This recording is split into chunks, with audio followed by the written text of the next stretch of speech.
सोम subject का एक topic है, इसी के अंदर आता है Poisson ratio. Poisson ratio actually में होता क्या है, लेटरल स्ट्रेन है और with respect to longitudinal strain, यानी बगल में लंबाई के अलॉन्ग कितना हो रहा, मतलब लॉन्गिट्यूडनल का नीचे रहेगा और लेटरल का ऊपर रहेगा, दोनों का रेशियो है।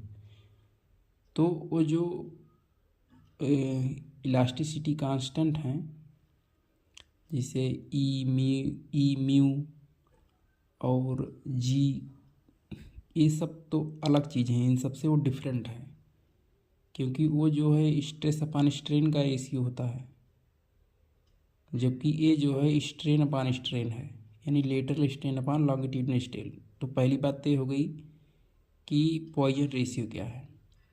दूसरी बात, एग्जाम में डायरेक्टली वैल्यू पूछ लेता है कि पॉइजन रेशियो फला मेटल की कितनी है। जैसे देखिए, एक बार पूछा है एल्यूमिनियम की कितनी है, तो 33 होती है। इसी तरह कंक्रीट का 0.20 होती है।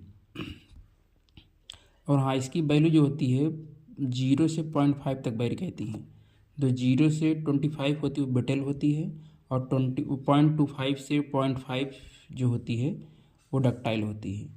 डक्टाइल में भी सब क्लासिफिकेशन इसमें देख लीजिएगा कि मेटल की जो होती है 0.25 से लेकर 0.33 होती है। 0.33 जो है वो होती है एल्यूमिनियम की।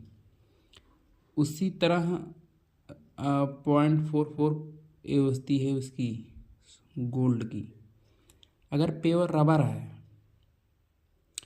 तो उसकी जो वैल्यू होगी 0.5 होगी। और कॉर्क, जो शराब की पुरानी बोतल होती हैं पहले ज़माने की, उसके ऊपर उसका जो ढक्कन लगा रहता था वो कॉर्क का लगा रहता है, उसमें लगने पर वो अच्छी तरह से कस लेता है। तो उस तरह आप याद करिए कि कॉर्क का 0 होता है और इसका जो होता है म्यू जो होता है 0.5 होता है। इसे रबर हो गया।